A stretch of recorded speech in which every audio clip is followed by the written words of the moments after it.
ਅੱਜ ਦੀ ਜਿਹੜੀ ਮੈਂ ਤੁਹਾਨੂੰ ਕਥਾ ਸੁਣਾਉਣੀ ਹੈ, ਇਹਦੇ ਵਿੱਚ ਦੋ ਰਿਜ਼ਲਟ ਆਉਣਗੇ। ਇਹਦੇ 'ਚ ਇੱਕ ਪਹਿਲਾ ਰਿਜ਼ਲਟ ਤਾਂ ਇਹਦੇ 'ਚ ਆਊ ਵੀ ਫਕੀਰੀ ਚੀਜ਼ ਕੀ ਹੈ ਅਤੇ ਬਾਦਸ਼ਾਹੀ ਚੀਜ਼ ਕੀ ਹੈ। ਦੂਸਰਾ ਰਿਜ਼ਲਟ ਆਊਗਾ ਫਕੀਰਾਂ ਨੇ ਵੀ ਕਹਾਂ ਕੀ ਕੀਤਾ ਅਤੇ ਦਰੋਬਤਾ ਕਿਵੇਂ ਹੋਈ। ਇਹ ਦੋ ਰਿਜ਼ਲਟ ਤੁਹਾਨੂੰ ਅੱਜ ਦੀ ਕਥਾ 'ਚੋਂ ਮਿਲਣਗੇ। ਜ਼ਿਆਦਾ ਮੈਂ ਕਹਿ ਨਹੀਂ ਸਕਦਾ, ਸਾਰੀ ਦੀ ਰੁੱਤ ਹੈ ਕਿ ਫਿਰ ਮੈਂ ਸਵੇਰੇ ਤੜਕੇ ਆ ਜਾਣਾ ਇੰਨੀ ਕਹਿੰਦੇ ਹੋਏ। ਹੁਣ ਇੱਧਰਲੇ ਪਾਸੇ ਦਿਓ ਧਿਆਨ। ਇੱਕ ਨੈਵੀਂ ਸ਼ਾਰਨ ਜਿਹੜਾ ਜੰਗਲ ਹੈ, ਸਾਧੂਆਂ ਦਾ ਪੜਾਇਆ ਹੈ, ਉਹ ਬਹੁਤ ਵੱਡਾ ਇੱਕ ਧਾਮ ਹੈ, ਸਾਧੂਆਂ ਦਾ ਤਪੋਵਨ ਵੱਜਦਾ ਹੈ। ਉਹਦੇ ਵਿੱਚ ਸੌਨਕਾਦਿਕ, ਸੁਖਦੇਵ ਜੀ, ਜੈਮਿਨੀ ਜੀ ਵਰਗੇ, ਵੇਦ ਵਿਆਸ ਵਰਗੇ ਉੱਥੇ ਮੁੱਖ ਜਿਹੜੇ ਅਧਿਆਪਕ ਤੇ ਉਸ ਜੰਗਲ ਦੇ ਇਹ ਸੀ। ਉਸੇ ਜੰਗਲ ਦੇ ਵਿੱਚ ਹੀ ਬੜੀਆਂ ਕਥਾ ਹੁੰਦੀਆਂ ਸੀ। ਬੜੇ ਸਾਧੂ ਮਹਾਤਮਾ ਪੜ੍ਹਦੇ ਲਿਖਦੇ ਸਨ। ਪੜ੍ਹ ਲਿਖ ਕੇ ਕੋਈ ਕੁਛ ਕਿਸੇ ਡਿਗਰੀ 'ਤੇ ਪਹੁੰਚਦਾ, ਕੋਈ ਕਿਸੇ 'ਤੇ ਪਹੁੰਚਦਾ। ਅੱਡੋ ਅੱਡੀ ਫਕੀਰੀ ਦੀਆਂ ਵੀ ਡਿਗਰੀਆਂ ਹਨ। ਔਰ ਕੋਈ ਇਹ ਫਕੀਰੀ ਕੋਈ ਚੌੜ ਨਹੀਂ ਕਮਾਉਣੀ। ਫਕੀਰੀ ਬਹੁਤ ਔਖੀ ਹੈ। ਫਕੀਰੀ ਇਹ ਕਲਯੁਗ ਤੋਂ ਡਰਦੀ ਅਲੂਪ ਹੋ ਚੱਲੀ। ਹੁਣ ਤਾਂ ਖਾਊ ਯਾਰ ਰਹਿ ਗਏ, ਹੁਣ ਫਕੀਰ ਨਾ ਰਹੇ। ਹੁਣ ਤਾਂ ਐਂ ਭਾਲਦੇ ਆ ਵੀ ਅੱਡਾ ਕਿੱਥੇ ਲਾਈਏ, ਵੀ ਮਾਈਆਂ ਦਾ ਰਾਹ ਕਿਹੜੇ ਪਾਸੇ ਆ, ਉੱਧਰ ਪਹਿਲੀ ਲਾਈਏ। ਕਿਉਂ ਮਾਈਆਂ ਰਾਮ ਰਜਾਈਆਂ ਕਹਿ ਕੇ ਸਰ ਜਾਂਦਾ ਹੈ ਵੀ ਮਾਈਆਂ ਦਾ ਭਗਤ ਭੁੱਖਾ ਨਹੀਂ ਮਰਦਾ। ਇਹਨਾਂ ਦਾ ਰਾਹ ਦੇਖੋ ਕਿਹੜੇ ਪਾਸੇ ਵੱਧਦਾ ਹੈ। ਉਧਰਲੇ ਬਾਜ਼ਾਰ ਦੇ ਵਿੱਚ ਅੱਜ ਕੱਲ੍ਹ ਦੇ ਸਾਧੂ ਡੇਰਾ ਲਾਉਂਦੇ ਆ ਵੀ ਉੱਥੇ ਸਾਡੀ ਪੂਜਾ ਹੋਊਗੀ। ਉਸ ਪੜਾਅ ਦੇ ਵਿੱਚ ਇੱਕ ਚੁੰਕਟ ਨਾਮ ਦਾ ਰਿਸ਼ੀ ਹੈ। ਚੁੰਕਟ ਨਾਮ ਉਹਦਾ ਇਸ ਕਰਕੇ ਸੀ, ਉਹ ਕਿਸੇ ਦਾ ਪੱਕਿਆ ਅੰਨ ਨਹੀਂ ਸੀ ਖਾਂਦਾ, ਕਿਸੇ ਦੇ ਘਰ ਦਾ ਅੰਨ ਨਹੀਂ ਸੀ ਖਾਂਦਾ, ਕਿਸੇ ਤੋਂ ਮੰਗ ਕੇ ਨਹੀਂ ਲਿਆਉਂਦਾ ਸੀ, ਭੀਖ ਉਹ ਨਹੀਂ ਸੀ ਕਰਦਾ ਵੀ ਆਟਾ ਹੀ ਮੰਗ ਕੇ ਲਿਆ ਕੇ ਪਕਾ ਕੇ ਖਾ ਲੈ ਨਾ। ਚੁੰਕਟ ਦਾ ਨਾਮ ਹੈ ਵੀ ਉਹਨੇ ਚੁੱਕ ਕੇ ਖਾਣਾ। ਉਹ ਪ੍ਰਿਥਵੀ ਦੇ ਉੱਤੋਂ ਉਹਨੂੰ ਕਿਤੋਂ ਕੁਛ ਵੀ ਥਿਆ ਗਿਆ, ਕਿਤੋਂ ਬਾਜਰੇ ਦੇ ਦਾਣੇ ਥਿਆ ਗਏ, ਜਾਂ ਮੱਕੀ ਦੇ ਥਿਆ ਗਏ, ਜਾਂ ਕਣਕ ਛੋਲੇ ਥਿਆ ਗਏ, ਉਹੀ ਉਹਨੇ ਘੋਟ ਕੇ ਸਿਲਾ 'ਤੇ ਪੀ ਲੈਣੇ। ਉਹਦਾ ਨਾਮ ਇਹ ਸੀ, ਉਹਦਾ ਪਰਣ ਇਹ ਸੀ। ਉਹ ਦੇਸ਼ ਦੇਸ਼ਾਂਤਰ 'ਤੇ ਸੈਰ ਕਰਦਾ ਫਿਰਦਾ ਹੈ। ਸੈਰ ਕਰਦਾ ਕਰਦਾ ਕਦੇ ਕਿਤੇ ਜਾਂਦਾ, ਕਦੇ ਕਿਤੇ ਜਾਂਦਾ। ਨਗਰੀ 'ਚ ਨਹੀਂ ਸੀ ਵੜਦਾ। ਕਿਉਂ ਵੀ ਨਗਰੀ ਦੇ ਵਿੱਚ ਮੈਨੂੰ ਕੋਈ ਮਾਈਆਂ ਕਹਿੰਦੀਆਂ ਭੋਜਨ ਖਾ ਬਾਬਾ, ਕਿੰਨੇ ਕੁ ਨਾ ਮਾਤਰ ਲਾਊਂਗਾ ਮੈਂ, ਕੋਈ ਕਿਵੇਂ ਆਖੂ, ਕੋਈ ਕਿਵੇਂ ਆਖੂ। ਰਹਿੰਦਾ ਸੀ ਰੋਹੀ ਰੰਜ ਦੇ ਵਿੱਚ। ਜਿਹੜਾ ਜੰਗਲ ਉਹਦੇ ਪਸੰਦ ਆ ਜਾਂਦਾ ਵੀ ਆਹ ਬਣ ਬਹੁਤ ਗਹਿਰਾ ਹੈ, ਇਹ ਬਣ ਦੇ ਵਿੱਚ ਮੇਵਾ ਮਿੱਠਾ ਵੀ ਹੈ, ਇਸ ਬਣ ਦੇ ਵਿੱਚ ਘਾਹ ਫੂਸ ਵੀ ਹਨ, ਜੜੀ ਬੂਟੀਆਂ ਵੀ ਹਨ। ਉਸ ਜੰਗਲ ਦੇ ਵਿੱਚੋਂ ਕੁਛ ਨਾ ਕੁਛ ਚਿਰ ਖੜਦਾ। ਉੱਥੇ ਉਹਨੇ ਆਪਦੀ ਕੁੱਲੀ ਕਾਲੀ ਬਣਾ ਲੈਣੀ ਛੋਟੀ ਜਿਹੀ, ਜਿਹਦੇ ਵਿੱਚ ਆਪਦਾ ਹੀ ਨਿਰਵਾਹ ਹੋਵੇ, ਅਤੇ ਛਪਰੀ ਜੀ ਪਾ ਕੇ ਉਹਦਾ ਚਾਰ ਚੁਫੇਰਾ ਕਰਕੇ ਬੰਦ ਪਾਵਾ ਸੀਲਾ ਗਰਮੀ ਉਸੇ ਕੁੱਲੀ 'ਚ ਹੀ ਕੱਟਣੀ। ਉਹ ਮਕਾਨ ਬਣਾਉਂਦਾ ਕਿ ਚੱਲਦਾ ਆਉਂਦਾ ਕਿੱਥੇ ਪਹੁੰਚ ਗਿਆ, ਅਯੁੱਧਿਆ ਨਗਰੀ ਦੇ ਵਿੱਚ ਪਹੁੰਚ ਗਿਆ। ਅਯੁੱਧਿਆ ਦੇ ਵਿੱਚੋਂ ਹੁੰਦਾ ਉੱਥੋਂ ਗਾਹਾਂ ਹੋ ਗਿਆ, ਮਾਨਦਾਤਾ ਦਾ ਰਾਜ ਆ ਗਿਆ ਮੂਹਰੇ ਹਸਤਨਾਪੁਰ ਦਾ। ਹਸਤਨਾਪੁਰੀ ਦੇ ਏਰੀਏ 'ਚ ਪਹੁੰਚ ਗਿਆ। ਉੱਥੇ ਮਾਨਦਾਤਾ ਰਾਜਾ ਦਾ ਰੱਖਿਆ ਹੋਇਆ ਸੀ ਜੱਗ। ਉਹ ਜੱਗ ਦੇ ਵਿੱਚ ਰੱਖਿਆ। ਅੱਗੇ ਉਸ ਜੱਗ ਦੀ ਪ੍ਰਤਿੱਗਿਆ ਹੁੰਦੀ, ਰਾਜੇ ਕਹਿੰਦੇ ਵੀ ਸਾਨੂੰ ਪਤਾ ਕਿਵੇਂ ਲੱਗੂ। ਬ੍ਰਾਹਮਣਾਂ ਦੇ ਵਿੱਚ, ਰਿਸ਼ੀਆਂ ਦੇ ਵਿੱਚ ਇਤਨੀ ਵਿਦਿਆ ਸੰਪੂਰਨ ਹੁੰਦੀ ਉਹ ਟਾਈਮਾਂ 'ਚ। ਉਹ ਗੱਦੀ ਦੇ ਉੱਤੇ ਸੰਖ ਰੱਖ ਦਿੰਦੇ, ਜਿਹੜੇ ਨੂੰ ਮੂੰਹ ਨਾਲ ਵਜਾਉਂਦੇ ਨੇ ਬ੍ਰਾਹਮਣ ਸਾਧੂ, ਵੀ ਬਾਦਸ਼ਾਹ ਜੇ ਤੱਕ ਹੋਊਗੀ ਕਮੀ ਕੋਈ ਜੱਗ ਦੇ ਵਿੱਚ ਰਹੇਗੀ ਫਿਰ ਤਾਂ ਨਹੀਂ ਇਹ ਵੱਜਦਾ। ਜੇ ਤੇਰਾ ਜੱਗ ਪੂਰਨ ਹੋ ਗਿਆ ਤਾਂ ਸੰਖ ਆਪੇ ਵੱਜੂਗਾ, ਗੱਦੀ 'ਤੇ ਪਿਆ ਆਪੇ ਆਵਾਜ਼ ਦੇਊਗਾ। ਬਹੁਤ ਅੱਛਾ ਮਹਾਰਾਜ। ਉਹ ਸੰਖ ਰੱਖਤਾ। ਰਿਸ਼ੀਆਂ ਨੇ ਬੜਾ ਧੂਮ ਧਾਮ ਦੇ ਨਾਲ ਜੱਗ ਦਾ ਆਰੰਭ ਕੀਤਾ। ਖਰਚਾ ਬੇਅੰਤ ਹੋਣ ਲੱਗਿਆ। ਮਾਨਦਾਤਾ ਜਿਹੜਾ ਰਾਜਾ ਸੀ ਉਹ ਚੱਕਰਵਰਤੀ ਸੀ। ਹਰ ਬ੍ਰਹਮੰਡ ਦੇ ਉੱਤੇ, ਹਰ ਧਰਤੀ ਦੇ ਉੱਤੇ ਉਹਦਾ ਰਾਜ ਸੀ। ਕੁੱਲ ਧਰਤੀ ਜਿਤਨੀ ਵੀ ਹੈ ਦੇਸ਼ਾਂ ਦੀ ਪ੍ਰਦੇਸ਼ਾਂ ਦੀ ਉਹਦੇ ਕਬਜ਼ੇ ਸੀ। ਐਡਾ ਰਾਜਾ ਮਾਨਦਾਤਾ ਸੀ। ਇਹ ਮਾਨਦਾਤਾ ਦੇ ਵੀ ਇੱਕ ਹੋਰ ਕਾਰਨ ਹੈ, ਉਹ ਵੀ ਮੈਂ ਥੋੜ੍ਹਾ ਜਾਂਦਾ ਦੱਸਦਾ। ਇੱਕ ਵਾਰੀ ਇੱਥੇ ਸਾਡੇ ਸਕੂਲ 'ਚ ਪ੍ਰਸ਼ਨ ਆ ਗਿਆ। ਆਹ ਲੜਕੀ ਸਾਡੇ ਗਵਾਂਢ ਦੇ ਵਿੱਚੋਂ ਪੜ੍ਹਦੀ ਸੀ, ਉੱਥੇ ਵੀ ਭੁੱਲਰ ਸਕੂਲ ਵੱਜਦਾ ਹੈ। ਉੱਥੇ ਕੋਈ ਐਸਾ ਮਾਸਟਰ ਸੀ, ਟੀਚਰ, ਉਹਨੇ ਬੱਚਿਆਂ ਨੂੰ ਸਾਰਿਆਂ ਨੂੰ ਇਕੱਠੇ ਕਰਕੇ ਕਹਿੰਦੇ ਵੀ ਬੱਚਿਓ ਐਂ ਦੱਸੋ ਵੀ ਕੋਈ ਬਿਗਨਾ ਮਾਂ ਤੋਂ ਪੈਦਾ ਹੋਇਆ? ਭਾਈ ਬੱਚੇ ਸਾਰੇ ਗੁੰਮ ਹੋ ਗਏ, ਕੋਈ ਨਹੀਂ ਬੋਲਦਾ। ਉਹ ਲੜਕੀ ਸਾਡੇ ਗਵਾਂਢ ਦੇ ਵਿੱਚੋਂ ਤੇ ਉੱਠ ਕੇ ਖੜੀ ਹੋ ਗਈ, ਕਹਿੰਦੀ ਮਹਾਰਾਜ ਅੱਜ ਤਾਂ ਨਹੀਂ, ਮੈਂ ਕੱਲ੍ਹ ਨੂੰ ਦੱਸ ਸਕਦੀ ਹਾਂ ਇਹ ਗੱਲ, ਮੈਂ ਕੱਲ੍ਹ ਨੂੰ ਤਾਂ ਤੁਹਾਡੇ ਪੱਲੇ ਪਾ ਦੂੰ, ਅੱਜ ਨਹੀਂ। ਕਹਿੰਦੇ ਕੱਲ੍ਹ ਨੂੰ ਸਾ ਬੇਟਾ। ਉਹਨੇ ਆ ਕੇ ਬਾਸਤਾ ਦਾ ਘਰੋਂ ਮਗਰੋਂ ਤਰਿਆ, ਪਹਿਲਾਂ ਮੇਰੇ ਕੋਲ ਵੱਜੀ। ਬਾਬਾ ਜੀ, ਮੈਂ ਕਿਹਾ ਹਾਂ। ਕਹਿੰਦੀ ਅੱਜ ਸਾਡੇ ਸਕੂਲ ਦੇ ਵਿੱਚ ਇੱਕ ਚਾਂਸ ਹੋਇਆ। ਚਾਂਸ ਕੀ ਹੋਇਆ? ਸਾਤੋਂ ਸਵਾਲ ਪੁੱਛਿਆ ਗਿਆ, ਫਿਰ ਬੇਟਾ ਤੁਸੀਂ? ਕਹਿੰਦੀ ਨਹੀਂ ਆਇਆ ਕਿਸੇ ਸਕੂਲ ਦੇ ਬੱਚੇ ਨੂੰ। ਫਿਰ ਉਹ ਤੋਂ ਬਾਅਦ ਜਦੋਂ ਕਿਸੇ ਕੋਈ ਨਾ ਬੋਲਿਆ ਤਾਂ ਕਹਿੰਦੀ ਮੈਨੂੰ ਪਤਾ ਲੱਗਿਆ ਵੀ ਮੈਂ ਉੱਠ ਕੇ ਖੜੀ ਹੋ ਗਈ। ਖੜੀ ਹੋਈ ਕਿ ਬੇਟਾ ਤੇਰੇ ਕੋਲ ਹੈ ਯਾਦ? ਕਹਿੰਦੀ ਮੇਰੇ ਯਾਦ ਨਹੀਂ, ਪਰ ਮੈਂ ਕੱਲ੍ਹ ਨੂੰ ਦੱਸਦੀ। ਮੈਂ ਤੁਹਾਡੀ ਸਿਰ 'ਤੇ ਪਾਲਣ ਕਰੇ ਕੱਲ੍ਹ ਦਾ। ਕੱਲ੍ਹ ਨੂੰ ਮੈਨੂੰ ਸਕੂਲ 'ਚ ਪੁੱਛਣਾ ਹੈ ਉਹਨਾਂ ਨੇ ਵੀ ਦੱਸ। ਮੈਂ ਕਿਹਾ ਬੇਟਾ ਹੁਣ ਮੈਨੂੰ ਕੀ ਪਤਾ ਲੱਗੇ ਵੀ ਤੂੰ ਕੀ ਪੁੱਛੇਂਗੀ ਮੈਨੂੰ? ਕਹਿੰਦੀ ਤੁਹਾਡੀ ਖੋਜ ਬਹੁਤ ਹੈ, ਸਾਡੀ ਤਾਂ ਇਸ ਕੰਮ ਦੇ ਵਿੱਚ ਖੋਜ ਨਹੀਂ। ਅੱਛਾ ਬੇਟਾ ਚੱਲ ਕਹਿ ਜਿਹੜਾ ਕੁਛ ਕਹਿੰਦੀ ਹੈ, ਸੋਚੂ ਮੈਂ। ਕਹਿ ਜੋ ਕੁਛ ਕਹਿੰਦੀ ਹੈ। ਕਹਿੰਦੀ ਬਾਪੂ ਜੀ ਆਹ ਸਵਾਲ ਉੱਠ ਖੜਿਆ ਵੀ ਉਹਨਾਂ ਨੇ ਇਹ ਪੁੱਛਿਆ ਵੀ ਐਂ ਦੱਸੋ ਵੀ ਕੋਈ ਬਿਨਾਂ ਮਾਂ ਤੋਂ ਪੈਦਾ ਹੋਇਆ ਹੋਵੇ। ਫਿਰ ਤਾਂ ਇਹ ਬੇਟਾ ਕੀ ਕਿਹਾ?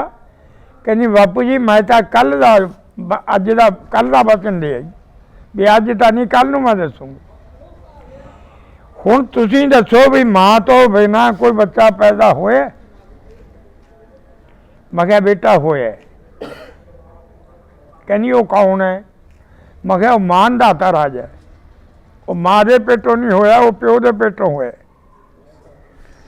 ਕਹਿੰਦੀ ਫਿਰ ਉਹਦੀ ਮੈਨੂੰ ਕਹਾਣੀ ਦੱਸੋ। ਮੈਂ ਕਿਹਾ ਬੇਟਾ ਉਹ ਰਾਜਾ ਨੇ ਜੋਗਨਾਥ ਦਾ ਪੁੱਤਰ ਹੈ। ਮੈਂ ਕਿਹਾ ਇਹ ਜੋਗਨਾਥ ਦਾ ਪੁੱਤਰ ਹੈ। ਉਹ ਜੋਗਨਾਥ ਨੂੰ ਕਿਹਾ ਕਿ ਰਾਜਾ ਜੋਗਨਾਥ ਕਹਿੰਦਾ ਮਹਾਰਾਜ ਮੇਰੇ ਇੱਕ ਪੁੱਤਰ ਹੋਣਾ ਚਾਹੀਦਾ ਹੈ, ਪਰ ਪੁੱਤਰ ਵੀ ਐਸਾ ਹੋਵੇ ਇੱਕ ਦੁਨੀਆ ਦੇ ਵਿੱਚ ਵਿਖਿਆਤ ਹੋਵੇ। ਉਹ ਕਹਿੰਦੀ ਜੀ ਬਹੁਤ ਅੱਛਾ। ਰਿਸ਼ੀਆਂ ਨੇ ਜੱਗ ਰੱਬ ਲਿਆ। ਕਹਿੰਦੇ ਵੀ ਬਾਦਸ਼ਾਹ ਮਾਨਦਾ ਆਪਣਾ ਉਹਨੂੰ ਕਹਿਣ ਲੱਗੇ ਵੀ ਰਾਜਾ ਇਹ ਜੰਗਲ ਦੇ ਵਿੱਚ ਰਾਜ ਹੋਊ, ਜੰਗਲ ਦੇ ਵਿੱਚ ਇਹ ਜੱਗ ਰੱਖਿਆ ਜਾਊ। ਜੋਗਨਾਥ ਕਹਿੰਦੇ ਜੀ ਜੰਗਲ ਦੇ ਵਿੱਚ ਰੱਖ ਲਓ, ਪਰ ਉੱਥੇ ਪਹਿਰਾ ਤੈਨੂੰ ਦੇਣਾ ਪਊ। ਕਿਉਂ ਮਹਾਰਾਜ? ਮੈਨੂੰ ਕਿਵੇਂ? ਕੋਈ ਭਰਿਸ਼ ਨਾ ਕਰੀਏ ਜੱਗ। ਕਹਿੰਦਾ ਜੀ ਮੈਂ ਪਹਿਰਾ ਵੀ ਦੇਊਂ। ਕਲਸ਼ ਰੱਖਤਾ, ਜਲ ਪਾਤਾ, ਜੱਗ ਦਾ ਆਰੰਭ ਹੋ ਗਿਆ, ਕਰਨ ਲੱਗ ਗਏ ਜੱਗ। ਜੱਗ ਕਰਦੇ ਕਰਾਉਂਦੇ ਇੱਕ ਦਿਨ ਰਾਜਾ ਨੂੰ ਉੱਧਰੋਂ ਤਾਂ ਤੜਕੇ ਪੂਰਤੀ ਹੋਣੀ ਸੀ ਜੱਗ ਦੀ। ਰਾਜਾ ਨੂੰ ਪਹਿਲੀ ਰਾਤ ਨੂੰ ਤੇ ਐਸੀ ਲੱਗੀ ਵੀ ਮੈਂ ਮਰ ਜੂੰ ਜੇ ਪਾਣੀ ਨਾ ਮਿਲਿਆ। ਉਹ ਹੁਣ ਚਾਰ ਚੁਫੇਰੇ ਦੇਖਦਾ, ਨਹੀਂ ਤਾਂ ਉੱਧਰ ਮੰਡਪ ਬੰਨੀ ਨਹੀਂ ਗਏ ਵੀ ਕੋਈ ਦਾਨੋ ਕੋਈ ਸ਼ੇਰ ਵਗੈਰਾ ਕੋਈ ਮੇਰਾ ਜੱਗ ਨਾ ਭ੍ਰਿਸ਼ਟ ਕਰ ਜੇ। ਪਰ ਨੇੜੇ ਪਾਣੀ ਨਹੀਂ ਲੱਭਦਾ। ਉਹਨੇ ਆਖਿਆ ਵੀ ਜੱਗ ਤਾਂ ਜੱਗ ਤੇਰੀ ਜਾਨ ਹੀ ਜਾਊ, ਇਹ ਨਹੀਂ ਰਹਿੰਦੀ।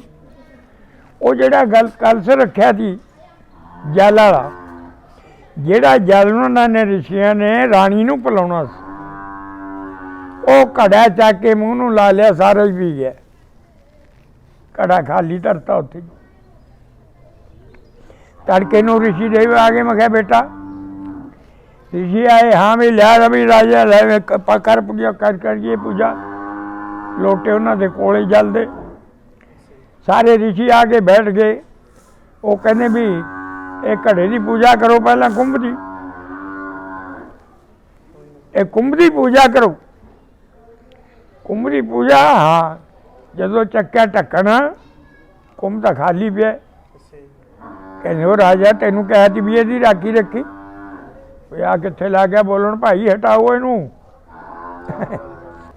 तब बादशाह जोगनाथ कहने भी तेनू कहा थी राखी तैं रखनिया, दस जल किथे है, एक घड़ा खाली पे। वो हथ बन के खड़ा हो गया, कहना मारो चाहे छो। महाराज मैनू ऐसी ते लगी सी कि मेरे प्राण जान गए, पर मैं तो मजबूर हो गया लवे लाने, मैनू नेड़े पानी ना दिसया। ये तो जल सारे का सारा मैं पी गया। कहते अच्छा तू पी गया? कहना हाँ। कहने भी फिर तेरे पेटों बच्चा हो, साडा भजन करे बिरथा तो जाता नहीं, फिर तो बच्चा तेरे पेटों पैदा हो। उन्होंने जग की पूर्ति करती। जो कहा भी तेरे पेटों पैदा हो, उन्हें राजा ने वजीर को सद्या, दस्तखत देते भी भाई जोगनाथ कहने लगे वजीर साहब ये प्रजा नूं तय रखना, हुण मैं नहीं सा ला सकता, मैं तो तपोवन च इन्हां नाल ही रहूँ। उन्हें ऋषियों के नाल ही भाग्या तपोवन दे विच। जदों उहदे पूरे मास होए, 10वें महीने दे विच पैर धरिया, उन्होंने राजा नूं तकलीफ हो गई, उसदा जन्म होना शुरू होया। जन्म होने नूं रस्ता कोई नहीं, उत्थे फिर वेद व्यास जी ऐं दसदे ने भी उसदा पेट चाक करके उन्होंने कढ़िया गया। ऋषियों ने उसदा चीरा दिता पेट नूं, उन्होंने बच्चे नूं विचों चक लिया, उसदी पालना की। काम धन गऊ आया करे ऋषियों की सदी, वो बच्चे जोगरा दुध दे के भग जाया करे। वो बच्चा चुंघदा रहा, उड़ार हो गया। उड़ार हो गया तो राजा मानदा तेनू कहने भी जा हुण तू आपदे राज ते आपदे पुत्र नूं नाल ले जा। वो पुत्र नूं नाल लेके राजा जोगनाथ साहब जी अयोध्या अपना हस्तिनापुरी दे विच आ गए। पुरी दे विच आपदी दे अनुसार गद्दी ते विराजमान हो गए, बच्चे की पालना होण लग गई। पालना हो के जवान होई, विद्या सीखी, सीख के विद्या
सानू फकीर नहीं समझदा, तू आपदा परन तां रखना चाहुंदा ते साडा परन तोड़ना चाहुंदा।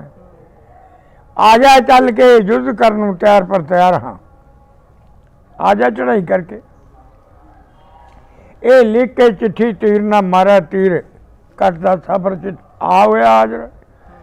मानदाता ने गद्दी तो तीर डिग्या, चिट्ठी खोल ली, पढ़ के देखा भी अर्जन नांगा चुंकट ऋषि पहाड़ियां दे उत्ते तैनू युद्ध नूं उड़ीक रहने, आ जा चल आ जा चढ़ाई करके। उस राजे को 72 खूनी सैना दस दिते उस वेले दी। उन्हें तीजे हिस्से की सैना लेके चढ़ाई करती, चढ़ाई की, जा गड्ढिया निशान, मंजिला कट के पहुंच गया। लिख के चिट्ठी अर्जन नांगे दी धूने ते ठोके, याओ ऋषियो जंग करन मैं तैयार पर तैयार हाँ, मेरा जंग का झंडा खड़ा हो गया, तुसी आपदा करो जिवें करना। हुण चौंकड़ ऋषि पुछदा महाराज वो तो आ गया इन्नी सैना लैके, हुण फिर आपां किवें करांगे, अपने कोल तां कुछ भी नहीं है, मेरे को तो कल्ला तरसूल है, थोड़े को धन समान भी है। कहना क्यों डोलदा है? एक कपूतले दे सिर ते हथ धरता, मारी कूक कलकारी पूतले ने, पलटिया शरीर। हाँ कहना दसो जी की हुक्म है? कहना राजे नूं नहीं कुछ करना, मन नमेड़ दे सारी दुनिया नूं, राजे नूं नहीं कुछ कहना। वो पूतला गया काली रूप हो के कर गया बख्श सारिया नूं, रह गया कला। फिर मुड़ गया पिछाड़ी, फिर पिछाड़ी मुड़िया तो एक हिस्से की फेर ले ली, फिर दोबारे जा झंडा गड्ढे, फिर लाती धौंसे टकौर। कहना भी ऋषियों मैं आ गया दोबारे, कहने आ जा। फिर उन्हें दूजे पूतले ते हथ धरता, वो मार के कलकारी खड़ा हो गया। दसो जी की हुक्म है? कहना बेटा राजे नूं छड्ड के सारिਆਂ ਨੂੰ नमेड़ दे। जिन्ने ते सारिਆਂ ਨੂੰ वो पूतला काली रूप होकर चढ़ गया। दो हिस्से सेना खत्म करती, एक हिस्से की सेना रह गई। तीसरा पूतला थी जेड़ा फिर भी आ गया, हो फिर तीसरे के सिर ते हथ धरता, वो भी कलकारियां मारदा खड़ा हो गया। कहना बेटा नमेड़ दे, राजे नूं नहीं कुछ कहना, इन्हां नूं नमेड़ दे। उन्हें वो तीजे हिस्से की भी सेना खत्म कर दी। खत्म तीन सैनी सेना जदों होई, बादशाह का हंकार थी वो टुट गया, मानदाता चूर्ण हो गया, जाके डिग पिया मुँह मुँह चरना दे, बख्श लो महाराज। कहना वो देख ली फकीरां की ताकत, तू फकीरां ना मत्थे लाउणा है, तुसीं साडा तां हुक्म मनण वाले हो, तुसीं साडे ते हुक्म चलाउण वाले होगे, साडे ते हुक्म किहदा चलू? साडे ते तां एक हुक्म अकाल पुरख, तेरे वर्गे बादशाह नूं असीं की बेचदे, चाहे लखां होण मानदाते। कहना महाराज मेरी भुल माफ़ कर दे, मैनू सुख का साह होण दिओ। जा कहते मौज कर, हट जा पिछे, चले जा अपनी राज ते गद्दी। वो राज गद्दी दे उत्ते बादशाह जा रहा आपदी ते, इधरों जिहड़ा चौथा पूतला सी वो लग गया रोन कर लाउण, तीन तक रज ले। वो चौथा कहना महाराज मेरी भुख, हुण मैं किधर नूं जावां, जा मैनूं बनाउंदे ना। करके सिर ते हथ नांगे ने पिछे पहाड़ दे विच ही देता। जा पुत्र कहना 18 खूनियां पताल दे विच रहियां राजा बल दे द्वारे, मूहरे द्वापर युग आऊगा, वो उत्थों ए संसार ते आउणगियां बदल के। वो 18 ने 18 फिर तू द्रोबता होवेंगी, वो 18 ने 18 तेरे खप्पर च पैणगियां, या तेरे लिए ये वरदान है। वो कहनी बहुत अच्छा, ऐसा वरदान कह के उन्होंने धरती जी निगरना पै गया। ਦੁਆਪਰ ਜੱਗ ਦਾ ਮੂਹਰੇ ਆ ਗਿਆ ਆਰੰਭ, ਤੇ ਉਧਰੋਂ ਦੁਰਪਤ ਰਾਜਾ ਨੇ ਦੁਰਪਤ ਰਾਜਾ ਨੇ ਜੱਗ ਰੱਖ ਲਿਆ।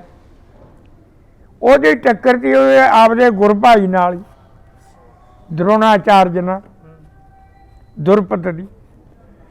ਉਹ ਪੰਚਾਲ ਦੇਸ਼ ਦਾ ਰਾਜਾ ਸੀ। ਪੰਚਾਲ ਦੇਸ਼ ਦੇ ਰਾਜੇ ਨੇ ਜੱਗ ਰੱਖਿਆ।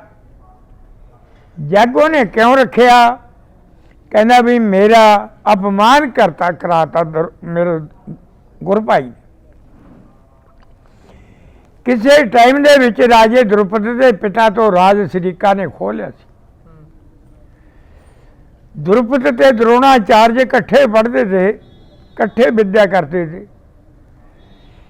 ਉਹ ਫਿਰ ਇਹਦੇ ਕੋਲ ਗਿਆ, ਜਾ ਕੇ ਕਹਿਣ ਲੱਗਾ ਵੀ ਗੁਰ ਭਾਈ ਮੇਰੇ ਤਾਂ ਰਾਜਧਾਨੀ ਸਭ ਖੋਹ ਲਈ ਜ਼ਾਲਮਾਂ ਨੇ। ਉਹ ਕਹਿੰਦਾ ਫਿਰ ਕਹਿੰਦਾ ਜੇ ਮੇਰਾ ਤੂੰ ਪੱਖ ਕਰੇ ਤਾਂ ਮੈਂ ਮੇਰੀ ਇਮਦਾਦ ਕਰੇ ਤਾਂ ਮੈਨੂੰ ਰਾਜ ਮਿਲ ਜੇ, ਪਰ ਜੇ ਰਾਜ ਮਿਲ ਜੇ ਮੈਂ ਤੈਨੂੰ ਅੱਧਾ ਰਾਜ ਦੇ ਦਿਆਂ। ਇਹ ਉਹਨੇ ਪਰਨ ਕਰ ਲਿਆ। ਪਰਨ ਕਰਿਆ ਤੇ ਦਰੋਣਾਚਾਰਜ ਨੇ ਜਾ ਕੇ ਉਹਦੀ ਜੰਗ 'ਚ ਫਤਿਹ ਕਰਾਤੀ, ਦੁਸ਼ਟਾਂ ਨੂੰ ਮਾਰਤਾ।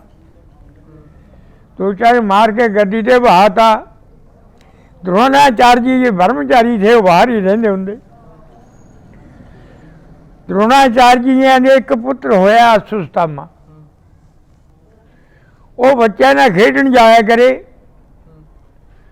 ਹੋਰਾਂ ਦੀਆਂ ਮਾਵਾਂ ਕਿਸੇ ਨੂੰ ਕੋਈ ਦੁੱਧ ਪਿਆਉਂਦੀ ਹੈ, ਕੋਈ ਕੁਛ ਖਵਾਉਂਦੀ ਹੈ, ਕੋਈ ਕੁਛ ਖਵਾਉਂਦੀ ਹੈ। ਉਹ ਇੱਕ ਦਿਨ ਜਾ ਕੇ ਮਾਂ ਕੋਲ ਰੋਣ ਲੱਗ ਗਿਆ। ਰੋਣ ਲੱਗਿਆ, ਕਹਿੰਦਾ ਮਾਂ ਮੈਨੂੰ ਟਿਚਰਾਂ ਕਰਦੇ ਨੇ ਮੇਰੇ ਹਾਣੀ। ਕੋਈ ਕੁਛ ਕਾਸੇ ਨਾਲ ਰੱਜ ਕੇ ਜਾਂਦਾ, ਮਾਵਾਂ ਕਾਸੇ ਨਾਲ ਰਜਾਉਂਦੀਆਂ, ਕਈ ਕਾਸੇ ਨਾਲ, ਕੋਈ ਦੁੱਧ ਪੀ ਕੇ ਜਾਂਦਾ, ਕੋਈ ਘਿਓ ਪਾ ਕੇ। ਮਾਂ ਮੈਨੂੰ ਕੁਛ ਨਹੀਂ ਖਾਣ ਪੀਣ ਨੂੰ। ਉਹ ਮਾਈ ਚੌਲ ਰਗੜ ਕੇ ਚੌਲਾਂ 'ਚ ਪਾਣੀ ਪਾ ਕੇ ਉਹਦਾ ਰੰਗ ਬਦਲ ਦਿਆ ਕਰੇ, ਉਹ ਦੁੱਧ ਜਾ ਬਣ ਜਾ ਕਰੇ। ਲੈ ਬੇਟਾ ਤੂੰ ਵੀ ਅੱਜ ਦੁੱਧ ਪੀ ਕੇ ਜਾ। ਉਹ ਜਾ ਕੇ ਲੱਗਿਆ ਉਹਦਾ ਪੇਟ ਵਜਾਉਣ, ਕਹਿੰਦਾ ਵੀ ਅੱਜ ਮੈਂ ਵੀ ਦੁੱਧ ਪੀ ਕੇ ਆ। ਮੇਰੀ ਮਾਂ ਨੇ ਮੈਨੂੰ ਵੀ ਰਜਾ ਕੇ ਤੋਰੇ ਪਾਣੀ ਆਪਣਾ ਦੁੱਧ ਨਾ। ਉਹ ਕਿਸੇ ਬੱਚੇ ਨੇ ਦੇਖ ਲਈ ਉਹ ਰਗੜ ਕੇ ਪਿਆਉਂਦੀ। ਉਹ ਕਹਿੰਦਾ ਕਿਹੜਾ ਦੁੱਧ ਹੋਏ, ਚੌਲਾ ਰਗੜ ਕੇ ਤੈਨੂੰ ਪਾਣੀ ਪਿਆਤਾ ਚਿੱਟਾ ਕਰਕੇ, ਤੈਨੂੰ ਭੁਲੇਖੇ 'ਚ ਪਾਤਾ ਤੇਰੀ ਮਾਂ ਨੇ। ਉਹ ਘਰੇ ਜਾ ਕੇ ਫੇਰ ਰੋਣ ਲੱਗ ਗਿਆ। ਉਹ ਕਹਿੰਦੀ ਮਹਾਰਾਜ ਤੁਹਾਡੇ ਨਾਲ ਤੁਹਾਡੇ ਯਾਰ ਨੇ ਅੱਧਾ ਰਾਜ ਕਰਿਆ ਸੀ, ਤੁਸੀਂ ਕੋਈ ਗਊ ਵੀ ਮੰਗ ਲਿਓ, ਆਪਣਾ ਬੱਚਾ ਵੀ ਦੁੱਧ ਪੀਂਦਾ ਹੋ ਜਾਏ, ਮੇਰੇ ਤੋਂ ਝੱਲਿਆ ਨਹੀਂ ਜਾਂਦਾ। ਉਹ ਗਿਆ, ਉਹਨੇ ਰਾਜੇ ਦ੍ਰੁਪਦ ਨੂੰ ਜਾ ਕੇ ਦੱਸਿਆ ਚੌਬੇਦਾਰਾਂ ਨੇ ਵੀ ਮਹਾਰਾਜ ਦਰੋਣਾਚਾਰਜ ਇੱਕ ਰਿਸ਼ੀ ਹੈ। ਉਹ ਆਇਆ ਆਪਦੇ ਦਰ 'ਤੇ ਕੋਈ ਭਿੱਖਿਆ ਲੈਣ ਦੀ ਖਾਤਰ। ਕਹਿੰਦਾ ਜਾਓ ਰਾਜੇ ਯਾਰ ਕਿਹਦੇ ਹੁੰਦੇ ਨੇ, ਮੋੜ ਦੋ ਪਛਾੜੀ, ਮੇਰੇ ਕੋਲ ਕੁਛ ਨਹੀਂ ਹੈ। ਉਹਨੂੰ ਹੁਣ ਆਪ ਦਾ ਖਤਰਾ ਆਇਆ, ਉਹ ਗਾਂ ਲੈਣਾ, ਉਹਨੂੰ ਖਤਰਾ ਹੋ ਗਿਆ ਰਾਜ ਦਾ ਵੀ ਮੇਰਾ ਤਾਂ ਅੱਧਾ ਰਾਜ ਵੰਡਾ ਲੂ। ਜੇ ਆ ਗਿਆ ਉਹ ਵੀ ਦੇ ਮੈਨੂੰ ਅੱਧਾ ਵੰਡ ਕੇ। ਖਾਲੀ ਵਾਪਸ ਮੁੜਿਆ ਦਰੋਣਾਚਾਰਜ, ਉੱਥੋਂ ਰਮਤਾ ਹੋ ਗਿਆ। ਰਮਤਾ ਕੀ ਹੈ? ਉਹ ਵੀ ਏਸੇਪੁਰੀ ਨੂੰ ਆਉਣਾ, ਹਸਤਨਾਪੁਰੀ ਨੂੰ। ਰਾਹ ਦੇ ਵਿੱਚ ਕੈਰੋ ਪਾਂਡੋ ਖੁੱਦੋ ਖੁੰਡੀ ਖੇਡਦੇ, ਚਾਚੇ ਤਾਇਆਂ ਦੇ ਸਕਿਆਂ ਦੇ ਪੁੱਤਰ। ਉਹਨਾਂ ਦੀ ਖੁੱਦੋ ਜਾ ਕੇ ਗੇਂਦ ਤੀ ਜਿਹੜੀ ਖੂਹ 'ਚ ਡਿੱਗ ਪਈ, ਟੱਲਾ ਮਾਰਿਆ, ਖੂਹ ਦੇ ਵਿੱਚ ਜਾ ਪਈ ਗੇਂਦ। ਉਹ ਸਾਰੇ ਬੱਚੇ ਹੁਣ ਵਿਉਂਤਾਂ ਕਰਦੇ ਨੇ, ਨਿਕਲਦਾ ਗੇਂਦ ਨਹੀਂ ਨਿਕਲਦੀ, ਕਿਸੇ ਬਹਾਨੇ ਵੀ ਨਹੀਂ ਨਿਕਲਦੀ। ਕੋਈ ਕਿਵੇਂ ਕਰਦਾ, ਕੋਈ ਕਿਵੇਂ ਕਰਦਾ।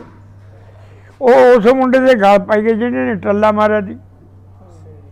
ਸਹਿਜ ਦੇ ਗਲ ਪਾਈ ਗਏ, ਕਹਿੰਦੇ ਸਾਡੀ ਗੇਂਦ ਤਾਂ ਸਿੱਟੀ ਹੈ, ਸਾਡੀ ਤਾਂ ਖੇਲ ਹੀ ਬੰਦ ਹੋ ਗਈ। ਬੜਾ ਲੋੜਾ ਆਇਆ, ਕੋਈ ਕੁਛ ਚੱਕ ਕੇ ਲਿਆਉਂਦਾ, ਕੋਈ ਕੁਛ ਚੱਕ ਕੇ ਲਿਆਉਂਦਾ, ਗੇਂਦ ਨਹੀਂ ਨਿਕਲਦੀ। ਇੰਨੇ ਦਰੋਣਾਚਾਰਜ ਜੀ ਉੱਪੜ ਗਏ।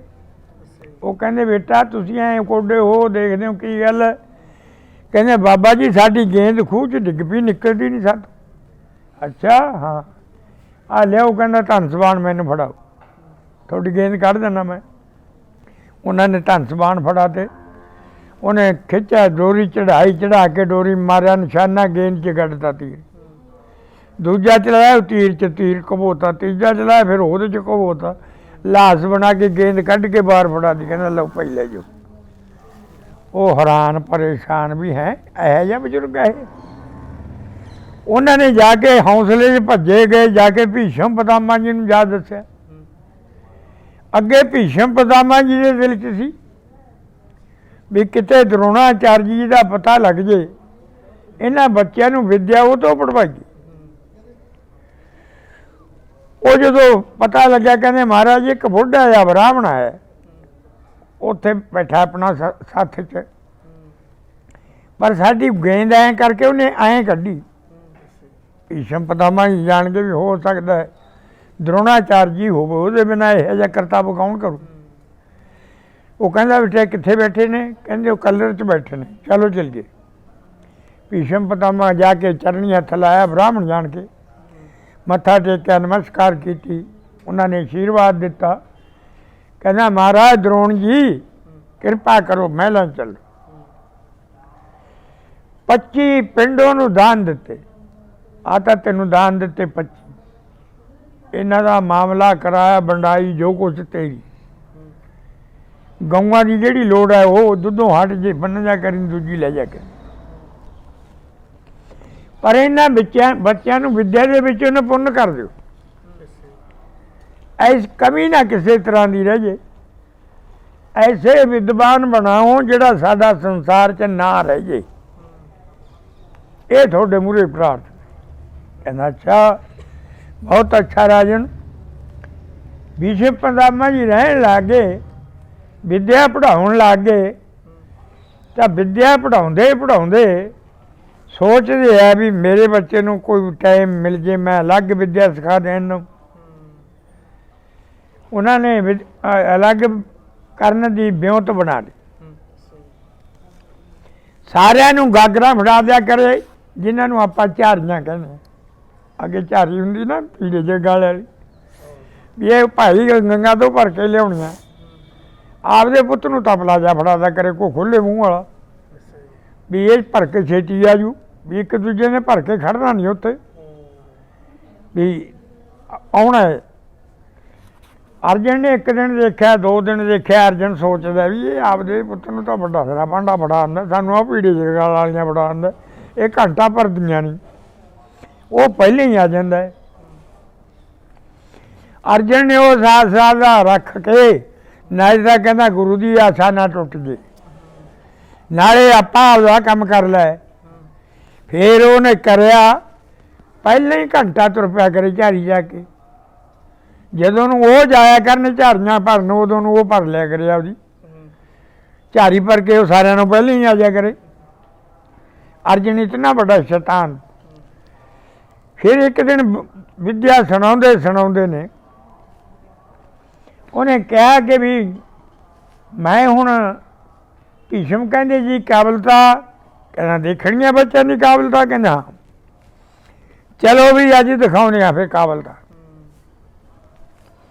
ਉਹ ਕਾਬਲਤਾ ਦੇਖਣ ਵਾਗੇ ਤਾਂ ਦਰੋਣਾਚਾਰਜ ਨੇ ਇੱਕ ਚਿੰਨ੍ਹ ਬਣਾ ਕੇ ਮਛਲੀ ਦਾ, ਲੱਕੜ ਦਾ, ਉਹਦੇ ਅੱਖ ਦੇ ਵਿੱਚ ਹੀਰਾ ਪਾਤਾ, ਚਮਕਦਾਰ ਪੱਥਰ ਪਾਤਾ।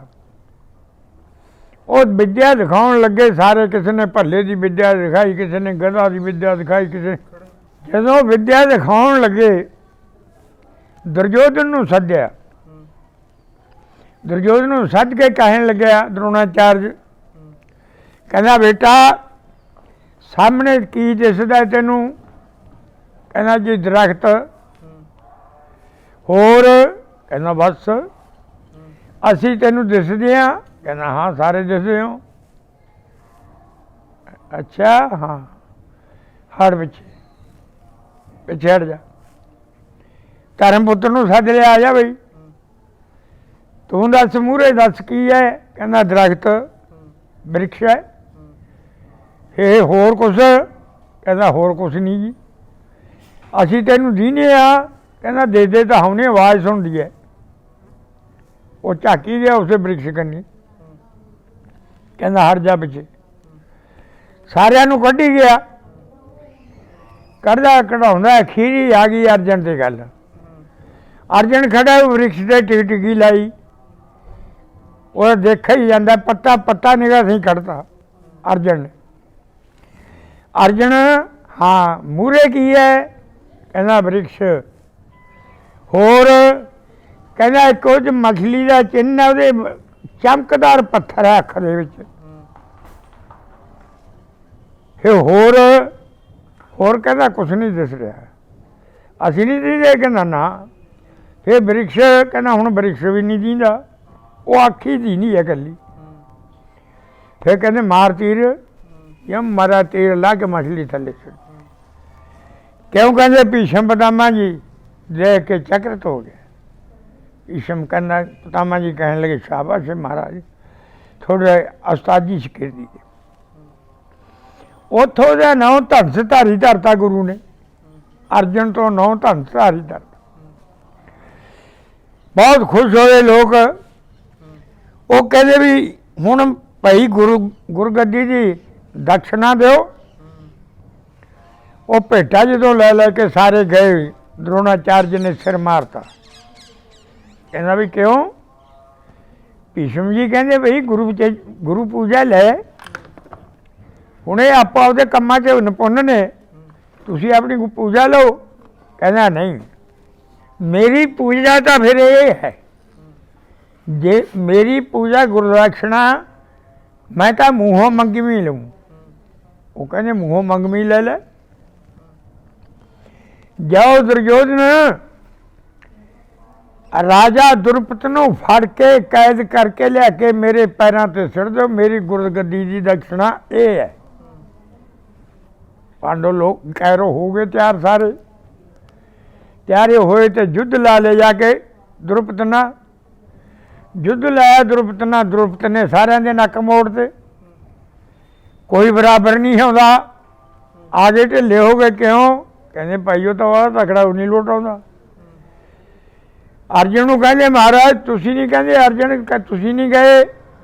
ਕਹਿੰਦੇ ਸਾਨੂੰ ਹੁਕਮ ਨਹੀਂ ਸੀ, ਸਾਨੂੰ ਹੁਕਮ ਨਹੀਂ ਹੋਇਆ, ਤੁਸੀਂ ਦੁਰਯੋਧਨ ਨੂੰ ਹੁਕਮ ਦਿੱਤਾ ਸੀ, ਸਾਨੂੰ ਤਾਂ ਕਹੇ ਨਹੀਂ, ਸਾਡੇ ਤਾਂ ਪੰਜਾਂ ਚੋਂ ਨੌਂ ਹੀ ਨਹੀਂ ਕਿਸੇ ਨੂੰ ਲਿਆ, ਅਸੀਂ ਫਿਰ ਕਿਵੇਂ ਜਾਈਏ?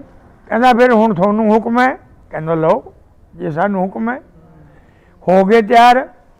ਪੰਜੇ ਭਰਾ ਜਾ ਕੇ ਲਾ ਲਿਆ ਦ੍ਰੁਪਤ ਨਾਲ ਮੱਥਾ। ਭੀਮ ਨੇ ਮਾਰ ਕੇ ਟਟਿਆਲੇ ਵਾਂਗੂ ਹਾਥੀ ਰੋੜ ਤੇ, ਕਿਤੇ ਵਿਛੋੜ ਤੇ।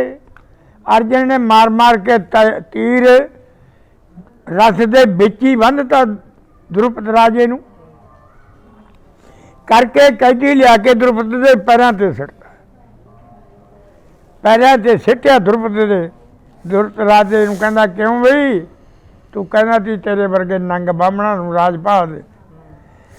ਆ ਮੈਂ ਉਹ ਦਰੋਣਾਚਾਰਜ ਹਾਂ ਜਿਹਨੂੰ ਤਾਂ ਇੱਕ ਗਊ ਨੂੰ ਦੇਣ ਪਿੱਛੇ ਜਵਾਬ ਦਿੱਤਾ। ਮੈਂ ਕੀ ਤੇਰਾ ਰਾਜ ਮੰਗਦਾ ਸੀ? ਮੈਂ ਤਾਂ ਗਊ ਲੈਣਾ ਹੈ। ਤੇ ਉਹ ਦਰੋਣਾਚਾਰਜ ਦੀ ਦੇਖ ਲਈ ਕਰਨੀ। ਅੱਜ ਦਰੋਣਾਚਾਰਜ ਦੇ ਚੇਲਿਆਂ ਦਾ ਬੰਨਿਆ ਮੇਰੇ ਪੈਰਾਂ ਤੇ ਲੜਦਾ। ਹੁਣ ਕਹਿੰਦਾ ਮਰਜ਼ੀ ਹੈ ਜੋ ਕਰ ਲੈ ਕਰ। ਹੁਣ ਰਾਜ ਤੇਰਾ ਕਿ ਉਹ ਮੇਰਾ ਹੈ? ਕਹਿੰਦਾ ਰਾਜ ਤਾਂ ਹੁਣ ਉਹ ਤੇਰੇ ਗਿਆ ਜਦੋਂ ਮੈਂ ਤੇਰਾ ਕਹਿੰਦੀ ਹਾਂ। ਕਹਿੰਦਾ ਲਾ ਦਿਓ ਰੱਸਾ ਬਈ ਜਾ। ਕਹਿੰਦਾ ਬਰੀ ਹੈ ਤੇਰੇ ਵਰਗੀ ਨਹੀਂ ਮੈਂ ਕਰਨੀ, ਤੂੰ ਤਾਂ ਯਾਰ ਧਰੋਈ ਕਰ ਗਿਆ, ਪਰ ਮੈਂ ਨਹੀਂ ਕਰਨਾ ਤੇਰੇ ਨਾਲ। ਜਾ ਵਗ ਜਾ ਉਹਦਾ ਰਾਸਤਾ। ਉਹ ਅਰਜਨ ਨਾਂਗੇ ਉਹਨੇ ਆ ਕੇ ਫਿਰ ਘਰੇ ਆਪਦੇ ਜੱਗ ਰੱਖਿਆ। ਦ੍ਰੁਪਦ ਨੇ ਜੱਗ ਰੱਖ ਕੇ ਉਹਨੇ ਪ੍ਰਾਰਥਨਾ ਕੀਤੀ ਰਿਸ਼ੀਆਂ ਮੂਹਰੇ ਵੀ ਮੇਰੇ ਐਸਾ ਪੁੱਤਰ ਜਨਮੇ ਜਿਹੜਾ ਦਰੋਣਾਚਾਰਜ ਦਾ ਸਿਰ ਵੱਢੇ, ਇਹੋ ਜਿਹਾ ਪੁੱਤਰ ਪੈਦਾ ਹੋ। ਉਹ ਜਦੋਂ ਹਾਮਲ ਕਰਦੇ ਆ ਰਿਸ਼ੀ ਲੱਗੇ ਆਹੁਤੀਆਂ ਪਾਉਣ, ਪਹਿਲੇ ਤਾਂ ਦ੍ਰੋਪਤਾ ਨਿਕਲਿਆ ਹੀ ਉਸ ਹਾਮਨ ਕੁੰਡ ਦੇ ਵਿੱਚੋਂ, ਔਰ ਫਿਰ ਆਪਣਾ ਦ੍ਰੋਸ਼ਟਾ ਦਾ ਭਰਾ ਦੁਸ਼ਦਮਨ ਉਹ ਨਿਕਲਿਆ। ਦੋਏ ਪੈਦਾ ਹੋਏ ਤੇ ਲੋਕੀ ਹੈਰਾਨ ਪਰੇਸ਼ਾਨ ਵੀ ਆ ਕੀ ਚਾਂਸ। ਦ੍ਰੋਪਤਾ ਦਾ ਅਗਨੀ ਕੁੰਡ ਦੇ ਵਿੱਚੋਂ ਜਨਮ ਸੀ, ਉਹ ਮਾਤਾ ਪਿਤਾ ਦੀ ਪੁੱਤਰੀ ਨਹੀਂ ਸੀ, ਉਹ ਪੂਤਲਾ ਸੀ ਅਰਜਨ ਨਾਂਗੇ ਵਾਲਾ। ਉਹ ਫਿਰ ਜਦੋਂ ਪਲ ਗਈ ਜਵਾਨ ਹੋਏਗੀ, ਉਹ ਕਹਿੰਦੀ ਪਿਤਾ ਜੀ ਮੈਂ ਤਾਂ ਤਪ ਕਰਨਾ ਹੈ। ਉਹ ਤਪ ਕਰਨ ਦੇ ਵਿੱਚ ਜਾ ਲੱਗੀ। ਤਪ ਕਰਦੀ ਕਰਦੀ ਨੇ ਮਹਾਦੇਵ ਜੀ ਨੂੰ ਪ੍ਰਸੰਨ ਕਰ ਲਿਆ। ਮਹਾਦੇਵ ਜੀ ਹਾਜ਼ਰ ਹੋ ਗਏ। ਕਹਿੰਦਾ ਬੇਟਾ ਤੇਰਾ ਤਪ ਪੂਰਾ ਹੋ ਗਿਆ, ਬਰਮ ਬਰੂ ਹੀ ਬਰ ਮੰਗ। ਕਹਿੰਦੀ ਮਹਾਰਾਜ ਮੈਨੂੰ ਵਰ ਤਾਂ ਫਿਰ 4-5 ਦੇਣੇ ਪੈਣਗੇ। ਕਹਿੰਦਾ 4-5 ਵਿੱਚ ਕੀ 20 ਮੰਗ ਲੈ, 20 ਦੇਉਂ, ਤੇਰਾ ਤਪ ਪੂਰਨ ਹੈ। ਕਹਿੰਦੀ ਅੱਛਾ ਮਹਾਰਾਜ ਮੇਰਾ ਪਤੀ ਇਹੋ ਜਿਹਾ ਹੋਵੇ ਉਹਦੇ ਬਰਾਬਰ ਕੋਈ ਦੁਨੀਆ 'ਚ ਸੱਚਾ ਨਾ ਹੋਵੇ, ਇਹੋ ਜਿਹਾ ਪਤੀ ਹੋਵੇ। ਕਹਿੰਦੇ ਤਥਾਸਤੂ। ਮਹਾਰਾਜ ਮੇਰਾ ਪਤੀ ਇਹੋ ਜਿਹਾ ਹੋਵੇ ਜਿਹਦੇ ਵਰਗਾ ਬਲਵਾਨ ਦੁਨੀਆ 'ਤੇ ਨਾ ਹੋਵੇ, ਸਭ ਦਾ ਸਰਕੋਪ ਹੋਵੇ। ਕਹਿੰਦੇ ਤਥਾਸਤੂ। ਮੇਰੇ ਪਤੀ ਦਾ ਰੂਪ ਐਸਾ ਹੋਵੇ, ਮੇਰੇ ਪਤੀ ਦੇ ਵਿੱਚ ਐਸੀ ਹਿੰਮਤ ਹੋਵੇ, ਉਹਦੇ ਨਾਲ ਦਾ ਤੀਰ ਦਾ ਚੱਲ ਗਿਆ ਜਹਾਨ 'ਤੇ ਨਾ ਹੋਵੇ। ਕਹਿੰਦੇ ਤਥਾਸਤੂ। ਮੇਰੇ ਪਤੀ ਦੇ ਰਾਜ ਦਾ ਜੱਗ 'ਤੇ ਵਿਦਵਾਨ ਜੋਤਸ਼ੀ ਨਾ ਹੋਵੇ। ਕਹਿੰਦੇ ਤਥਾਸਤੂ। ਮੇਰੇ ਪਤੀ ਨਾਲ ਦਾ ਕੋਈ ਵੈਦ ਨਾ ਹੋਵੇ। ਕਹਿੰਦੇ ਜਾ ਬੇਟਾ ਤੇਰੇ 5 ਹੀ ਪਤੀ ਹੋਣਗੇ, ਉਹ ਤੇਰਾ ਭਲਾ ਹੋ ਜੇ। ਮਾਰਿਆ ਦਾ ਤੜ। ਕਹਿੰਦੀ ਬਾਬਾ ਮੈਂ ਇੱਕ 5 ਪਤੀ। ਕਹਿੰਦਾ ਪੁੱਤਰੀ ਤਾਂ ਕਿਹਾ ਨਹੀਂ ਵੀ ਮੈਂ 4-5 ਵਰਦਾਨ ਨੂੰ, ਮੈਂ ਤੈਨੂੰ ਕਿਹਾ ਵੀ ਦੇ ਦੂੰ। ਹੁਣ ਤੇਰੇ ਪਤੀ 5 ਹੋਣਗੇ। ਕਹਿੰਦੀ ਮਹਾਰਾਜ ਇਹ ਤਾਂ ਤੁਸੀਂ ਪਲਟੋ। ਕਹਿੰਦਾ ਇਹ ਨਹੀਂ ਪਲਟਦੇ, ਇਹ ਤਾਂ ਪੱਥਰ 'ਤੇ ਲਿਖਾਂ ਲਿਖੀਆਂ ਗਈਆਂ, ਇਹ ਨਹੀਂ ਪਲਟਦੇ। ਤੇਰੇ 5 ਪਤੀ ਹੋਣਗੇ। ਹੁਣ ਤਾਂ 5 ਵਾਰੀ ਪਤੀ ਕਹੇ 5 ਹੋਣਗੇ। ਇਹ ਵਰਦਾਨ ਹੁਣ ਤੈਨੂੰ ਮਿਲੂਗਾ ਹੀ। ਫਿਰ ਉਹ ਜਾ ਕੇ ਰਾਜੇ ਦੁਰਪਦ ਦੇ ਘਰੇ ਜਨਮੀ। ਇਹਨਾਂ ਦੀ ਕਹਾਣੀ ਗਾਹਾਂ ਵੀ ਆਊਗੀ। ਇੰਨੀ ਕਹਿੰਦੇ ਖਿਮਾ ਦੇ ਜਾਜਕਾਂ, ਜੇ ਕੋਈ ਗਲਤੀ ਹੋਵੇ ਤਾਂ ਮਾਫੀ ਕਰਨਾ। ਇੰਨੀ ਕਹਿੰਦੇ ਵਾਹਿਗੁਰੂ ਜੀ ਦਾ ਖਾਲਸਾ ਬੁਲਾਉਂਦੇ ਆ, ਪਿਆਰ ਨਾਲ ਬੋਲਣਾ। ਸ੍ਰੀ ਵਾਹਿਗੁਰੂ ਜੀ ਕਾ ਖਾਲਸਾ, ਵਾਹਿਗੁਰੂ ਜੀ ਕੀ ਫਤਿਹ। ਲਓ ਭਾਈ।